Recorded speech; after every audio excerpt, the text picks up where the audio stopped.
Assalamualaikum warahmatullahi wabarakatuh. Di sini kami dari kelompok 3 akan memaparkan hasil resum suatu kasus yang berkaitan dengan mata kuliah Auditing 1 yang diampu oleh Ibu Dina Anggraini, SE, MSA, AWP. Sebelumnya, saya akan memperkenalkan anggota dari kelompok 3 yang ikut berkontribusi untuk menyelesaikan tugas resum ini. Yang pertama ada Ovilia Oktaviani Putri dengan NIM belakang 18, kemudian saya Nafia Maulidia dengan NIM belakang 24, dan Rizky Tria Miftahur Rohmah dengan NIM belakang 52. Dan judul kasus yang akan kami bahas dalam proposal ini yaitu kecurangan audit perusahaan Parmon Inc. Poin pertama yang akan dibahas yaitu latar belakang. Dalam setiap periode akuntansi perusahaan mengungkapkan laporan keuangan yang mencerminkan kondisi di suatu perusahaan. Laporan keuangan merupakan catatan informasi keuangan perusahaan yang menggambarkan keadaan perusahaan di periode akuntansi. Pada umumnya, laporan keuangan itu terdiri dari neraca, laporan laba rugi, dan laporan perubahan modal. Neraca menunjukkan total aset, kewajiban, dan modal pada perusahaan pada waktu tertentu. Laporan laba rugi menunjukkan hasil yang dicapai perusahaan dan biaya yang dikeluarkan pada periode waktu tertentu. Laporan perubahan modal menunjukkan sumber dan kegunaan yang menyebabkan perubahan modal perusahaan. Menurut Weigen et al. 2008-58, FASB menyimpulkan bahwa tujuan laporan keuangan adalah untuk menyediakan informasi. Yang pertama, berguna bagi para pengambil keputusan, investasi, dan kredit. Yang kedua, membantu memperkirakan arus kas pada masa depan. Yang ketiga, identifikasi sumber daya aset atau identifikasi sumber daya ekonomi atau aset, diklaim terhadap sumber daya atau kewajiban dan perusahaan sumber daya tersebut. Jadi laporan keuangan yang baik harus dapat memberikan informasi yang akurat sesuai dengan standar dan kebijakan akuntansi yang berlaku. Kualitas pelaporan keuangan sangat penting karena mewakili kondisi perusahaan tersebut. Dan banyak fenomena yang terjadi dalam pengungkapan laporan keuangan tersebut seperti fraud atau kecurangan. Fraud atau kecurangan adalah penipuan yang disengaja dilakukan yang mengakibatkan kerugian tanpa disadari oleh pihak yang dirugikan dan memberikan keuntungan bagi pelaku kecurangan tersebut. Kecurangan biasanya terjadi lantaran adanya tekanan untuk melakukan penyelewengan atau dorongan yang memanfaatkan pembenaran terhadap tindakan tersebut. Jadi, fraud kerap kali kita jumpai di organisasi perusahaan atau pemerintahan. Pada dasarnya, fraud atau kecurangan terjadi pada perusahaan yang melakukan kecurangan dengan sengaja dan didasari dengan ketidakjujuran yang dapat dilakukan oleh seseorang, baik karyawan atau pimpinan, yang mengakibatkan kerugian perusahaan, baik secara finansial maupun non-finansial. Kecurangan atau fraud tidak terlepas dari perusahaan-perusahaan besar yang ada di Indonesia maupun luar negeri. Dan penelitian yang dilakukan oleh ACFI pada tahun 2016 menemukan bahwa 36,8% pelaku fraud adalah manajemen. Manajemen memegang peranan penting dalam laporan keuangan dan dapat menimbulkan kecurangan terhadap laporan keuangan. Dalam periode tertentu, terdapat kemungkinan bahwa manajemen tidak dapat memenuhi target kinerja yang telah ditentukan. Kasus yang sangat melegenda di kalangan auditor keuangan adalah kasus pada perusahaan Parmon Inc. yang merupakan perusahaan terbesar di Amerika Serikat pada tahun 1992, pihak manajemen Paramount Inc. sengaja melakukan fraud atau kecurangan dengan membuat 2 laporan keuangan untuk mendapatkan keuntungan finansial yang nantinya dapat digunakan oleh manajemen tersebut secara pribadi. Teori yang digunakan perusahaan Farmor Inc. yaitu dengan menggunakan teori fraud triangle yang menyatakan bahwa penyebab fraud atau kecurangan terjadi disebabkan oleh yang pertama, insentif atau pressure, tekanan dan dorongan, yaitu pihak manajemen sengaja melakukan hal dalam membuat laporan keuangan ganda sehingga laporan keuangan yang ditunjukkan kepada jajaran eksekutif berisi tentang laporan keuangan pada perusahaan Farmor Inc. yang mengalami kerugian dan laporan keuangan kepada auditor yang berisi tentang laporan yang telah dimanipulasi, seolah-olah perusahaan mendapat keuntungan yang berlimpah. Pihak manajemen melakukan tindakan fraud atau kecurangan disebabkan karena ingin mendapatkan kebutuhan finansial yang berlebih. Yang kedua, yaitu opportunity atau peluang, yaitu peluang terjadinya fraud atau kecurangan pada perusahaan Farmor Inc. disebabkan oleh akibat lemah atau tidak efektifnya kontrol. Misalnya pengalaman pada orang lain yang melakukan fraud atau kecurangan tetapi tidak ketahuan dan tidak terkena hukuman. Pihak organisasi perlu membangun sebuah proses, prosedur, dan kontrol yang baik dapat membuat karyawan tidak dapat melakukan kecurangan dan efektif mendeteksi aktivitas kecurangan jika hal itu terjadi. Yang ketiga, rationalization atau pembenaran, yaitu tindakan fraud atau kecurangan yang terjadi karena pihak manajemen biasanya melakukan pembenaran atas perbuatan yang telah dilakukan. Materi yang ketiga, yaitu rumusan masalah. Yang pertama, bagaimana kasus fraud auditor keuangan terhadap perusahaan Farmor Inc. Yang kedua, bagaimana kesalahan yang dilakukan oleh manajemen perusahaan Farmor Inc. Yang ketiga, apakah penyebab fraud perusahaan Farmor Inc. Yang keempat, apakah yang dimaksud auditor investigatif? Yang kelima, bagaimana pendekatan audit investigasi? Yang keenam, bagaimanakah pengaruh kompetensi auditor terhadap kualitas audit? Yang ketujuh, bagaimanakah pengaruh pengalaman kerja auditor terhadap kualitas audit? Yang kedelapan, bagaimanakah pengaruh etika auditor terhadap kualitas audit? Yang kesembilan, bagaimanakah pengaruh independensi auditor terhadap kualitas audit? Dan yang kesepuluh, bagaimanakah kompetensi, pengalaman kerja, etika, dan independensi auditor secara simultan terhadap kualitas audit? Materi yang keempat, yaitu tujuan resume. Yang pertama, mengetahui tentang kasus fraud auditor pada perusahaan Farmor Inc. Yang kedua, mengetahui tentang dampak kapasitas auditor terhadap kualitas audit. Yang ketiga, mengetahui tentang dampak pengalaman kerja auditor terhadap kualitas audit. Yang keempat, memahami dampak etika audit terhadap kualitas audit. Yang kelima, memahami dampak independensi auditor terhadap kualitas audit. Dan yang keenam, mengetahui pengaruh kompetensi, pengalaman kerja, etika, dan independensi auditor terhadap kualitas audit. Materi yang kelima, yaitu analisis pembahasan.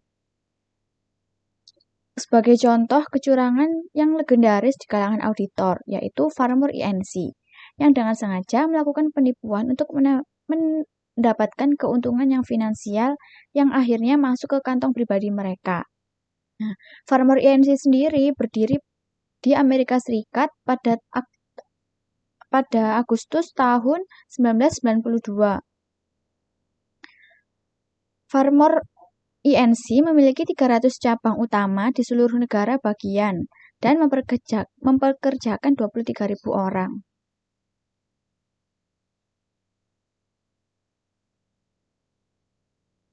Manajemen Farmor Inc. telah mengajukan 2 tuduhan ganda karena melakukan penipuan. Yang pertama, berisi laporan inventaris aktual dan yang lainnya berisi informasi inventaris yang disesuaikan dan ditunjukkan hanya untuk auditor.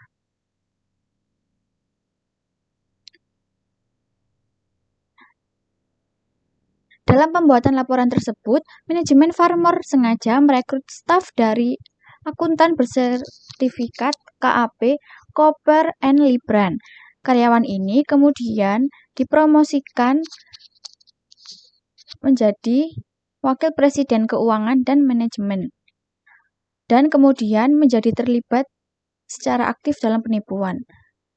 Bagi Farmore, salah satu syarat agar audit internal dapat berjalan adalah lingkungan pengendalian yang tenang. Lingkungan pengendalian terutama ditentukan oleh sikap manajemen.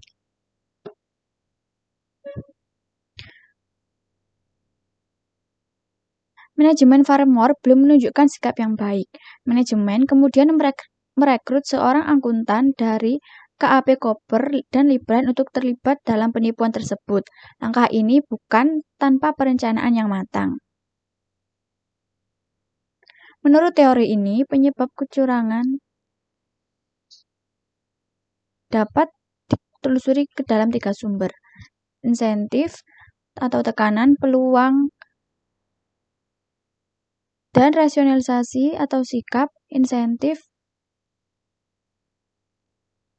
dalam kasus Farmore, setidaknya manajemen telah menunjukkan bahwa salah satu dari elemen tersebut telah menerapkan teori insentif atau tekanan.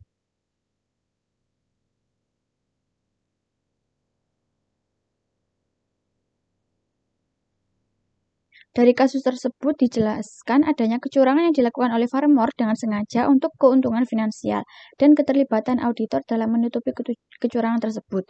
Auditor secara langsung telah melanggar kode etik atau profesionalisme auditor. Kecurangan adalah kesalahan fakta material yang terkenal palsu atau disajikan dengan mengabaikan prinsip-prinsip kebenaran, dengan maksud menipu orang lain dan menyebabkan kerugian baginya. Munculnya kecurangan biasanya merupakan kombinasi dari motivasi dan kesempatan. Motivasi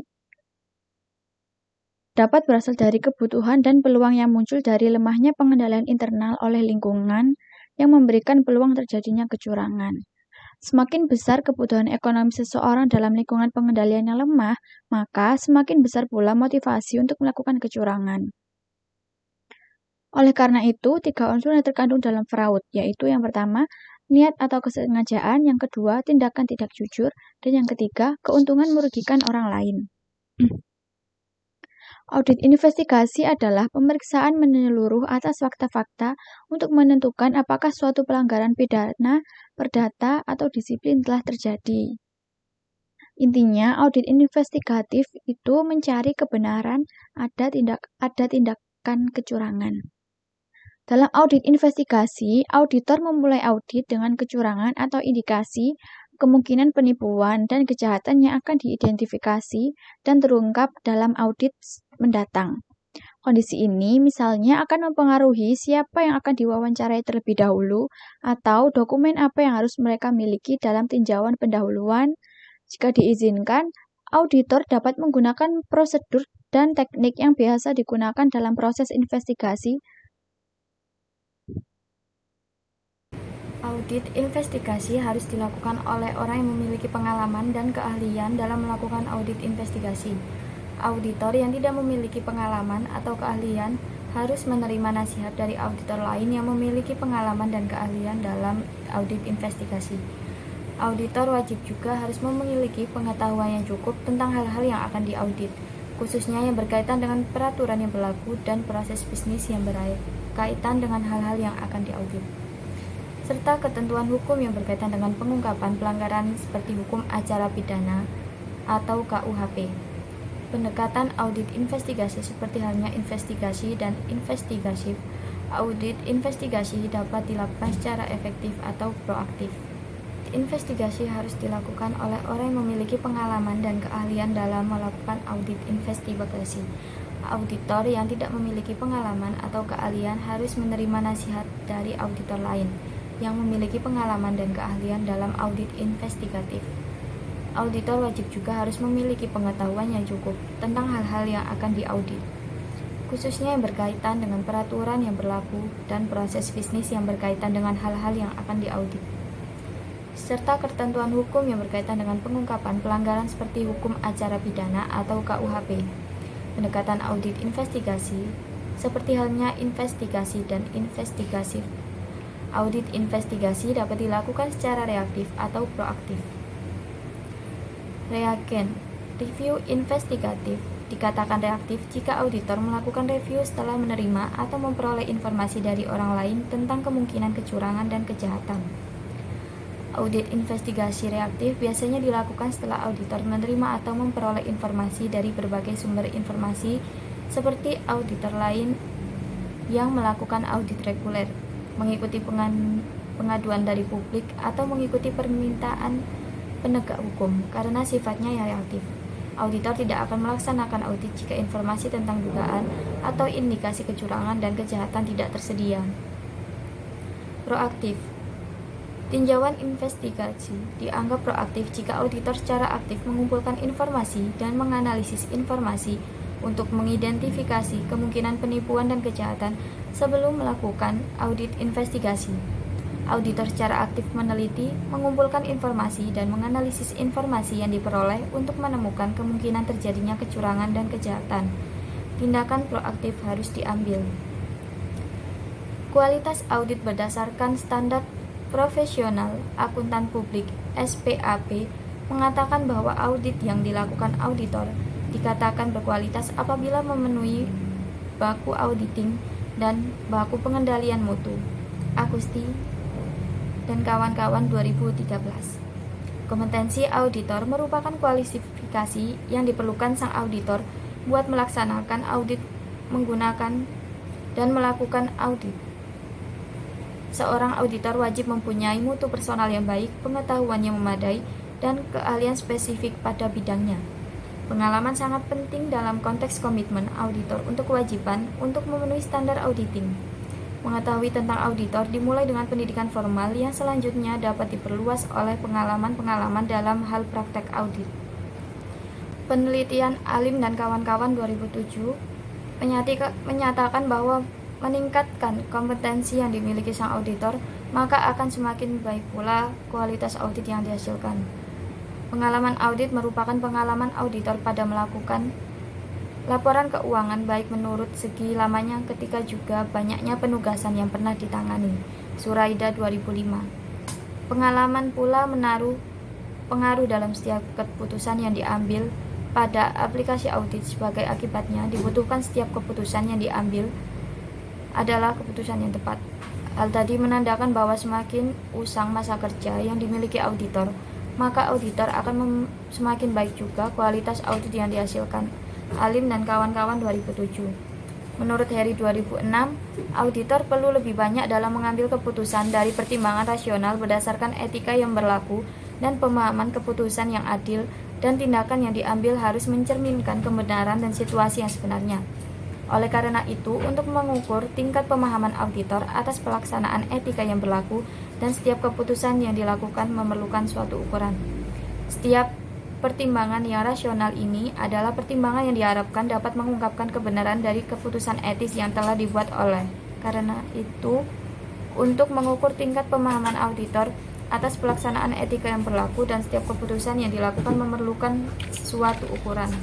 Menurut Mulyadi 2010, independensi bisa diartikan perilaku mental yang bebas menurut pengaruh, tidak dikendalikan oleh pihak lain, tidak tergantung dalam orang lain. Independensi pula berarti adanya kejujuran pada diri auditor pada mempertimbangkan warta dan adanya pertimbangan yang objektif, memihak pada diri auditor pada merumuskan dan menyatakan pendapatnya. Menurut Kovina dan kawan-kawan 2014, perilaku mental independen wajib mencakup independent in fact dan independent in appearance. Menurut Arens et al. 2012-134, independensi bisa diklasifikasikan pada dua aspek, yaitu independen pada warta dan independen pada penampilan. Independen fakta merupakan independen pada diri auditor, yaitu kemampuan auditor buat bersikap bebas, jujur, dan objektif pada melakukan penugasan audit. Independen pada penampilan merupakan independen yang dipandang. Independen dalam penampilan adalah independen yang dipandang dari pihak-pihak yang berkepentingan terhadap perusahaan yang diaudit untuk mengetahui hubungan antara auditor dan kliennya. Untuk meningkatkan kualitas audit, maka harus meningkatkan kemampuan melalui pengetahuan profesional, pendidikan, dan lain-lain. Untuk tekanan waktu, auditor harus dapat memaksimalkan waktu yang diberikan. Untuk membantu pelanggan menemukan bukti yang cukup dan audit kualitas, hasilnya akan lebih baik jika auditor dapat menggunakannya. Semakin tinggi pengalaman audit auditor, maka semakin tinggi pula kemampuan auditor untuk menghasilkan kualitas audit yang lebih tinggi. Etika dan independensi dapat diperkuat semaksimal mungkin karena digunakan untuk menjaga hubungan dengan pelanggan. Sikap untuk membuat keputusan yang terpengaruh pihak lain. Penutup, dan yang keenam adalah saran. Diperoleh kesimpulan bahwa kompetensi, independensi, pengalaman, dan etika auditor secara simultan berpengaruh signifikan terhadap kualitas audit. Hal ini berarti semakin banyak pengalaman audit dan semakin tinggi tingkat kompetensi, independensi, serta etika yang dimiliki auditor, maka semakin baik atau semakin meningkat kualitas audit yang dihasilkan. Secara parsial, kompetensi, independensi, pengalaman, dan etika auditor berpengaruh signifikan terhadap kualitas audit. Untuk meningkatkan kualitas audit diperlukan adanya peningkatan kompetensi auditor. Seorang auditor harus memiliki mutu personal yang baik, pengetahuan yang memadai, serta keahlian khusus di bidangnya. Untuk penelitian selanjutnya diharapkan dapat menambah variabel independen lain seperti akuntabilitas. Karena seorang auditor dalam menyelesaikan pekerjaan auditnya harus dilandasi dengan tanggung jawab agar dapat memberikan hasil audit yang baik dan berkualitas. Yang pertama, penelitian ini dapat dijadikan landasan atau referensi bagi peneliti-peneliti selanjutnya yang memiliki kesamaan dalam penelitiannya. Oleh sebab itu, peneliti menyarankan peneliti selanjutnya untuk dapat meneliti tidak hanya variabel yang sudah diuji dalam pengujian ini, namun variabel-variabel lain seperti pertimbangan lengkap, lingkup audit, keterampilan audit, independensi, dan lain-lain. Yang kedua, dikarenakan masih terdapat banyak kelemahan dan pada penelitian ini seperti belum memungkinkan mencari fenomena khusus yang terjadi di tempat yang dijadikan studi kasus dalam penelitian ini. Saat ini belum memungkinkan fenomena khusus yang terjadi, diharapkan peneliti selanjutnya mampu untuk memperbaiki hal tersebut dimanapun dengan mencari fenomena khusus di tempat studi kasus penelitian. Selain itu juga jumlah sampel yang sangat sedikit, maka peneliti menyarankan peneliti selanjutnya untuk meneliti pada populasi dengan skala yang lebih besar, seperti penelitian pada tingkat kota ataupun provinsi maupun negara Indonesia, yang dapat memperbanyak jumlah sampel yang diteliti agar diperoleh kesimpulan yang mendukung teori, konsep yang diterima secara umum, dan jawaban mewakili populasi. Dan yang ketujuh, kami sajikan beberapa daftar pustaka yang menjadi referensi untuk penelitian kami pada kali ini. Sekian yang dapat saya sampaikan. Kurang lebihnya mohon maaf. Wassalamualaikum warahmatullahi wabarakatuh.